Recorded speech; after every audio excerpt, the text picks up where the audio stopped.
Mary Selecky, Secretary of Washington's Department of Health, is a leader known for her intelligence. Selecky grew up in rural Pennsylvania with 6 brothers and sisters. She learned early leadership lessons around the family table.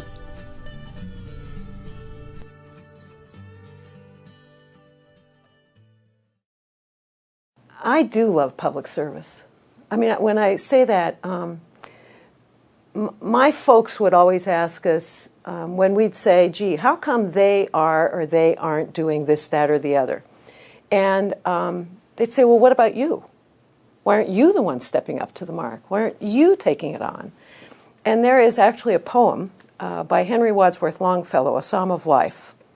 And it ends with, let us then be up and doing, with a heart for any fate, still achieving, still pursuing, learn to labor and to wait. And my dad would say that at the table, and all of us can recite it in the family. And when I think about the groundings I have, it was about service to someone else, service to somebody who didn't have something I had. And I really do love that. And when I look at all my brothers and sisters in very different ways, they're all engaged in a similar kind of thing. I'm the public servant out of the group, though, out of the 7. Yeah.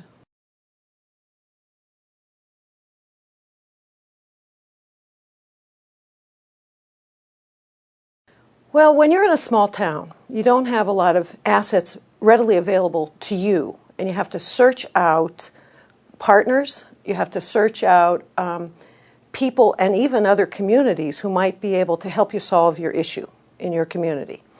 In a rural town, you know that you can't do it alone because it'll take the village, as it were. And in healthcare particularly, it was really important for me to understand what was going on at the hospital, what was going on at the nursing home. I helped create the hospice because we didn't have one. And what we did was borrow ideas from other communities. And when Spokane Hospice, for example, wanted to partner with us, we were kind of ready. But initially we had to learn things on our own. So when you think about the experiences right on the ground, where you've got to roll up your sleeves, try to figure out what the issue is, look for the result, I use that every day in my work at the state level. First question is, who else needs to be involved in this? You know, this isn't just about us. Who's going to be impacted by it? And will this be the right decision 5 years from now?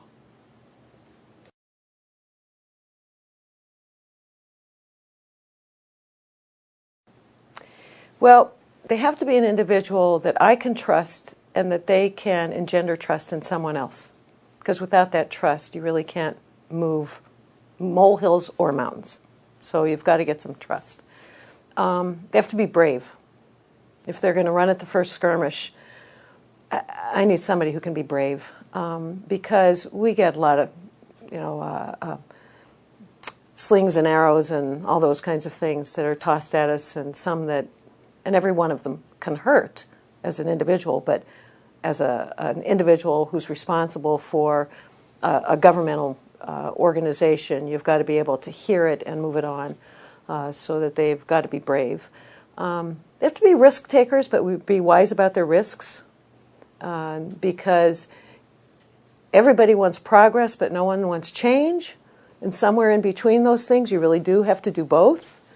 And they have to understand that sometimes you need patience, that things don't change overnight, that there are hoops to go through, report backs, time that's needed to get things done. If I can find those things in those individuals, and I work with an incredible team of people, but also that they have different individual personality traits that help a team do its job. Not everybody should be an analytical. Not everybody should be the one who wants the stage. Not everyone should be the one who says, but when is this going to get done? You need a whole variety of folks. You really need to create a team, but they need some common traits.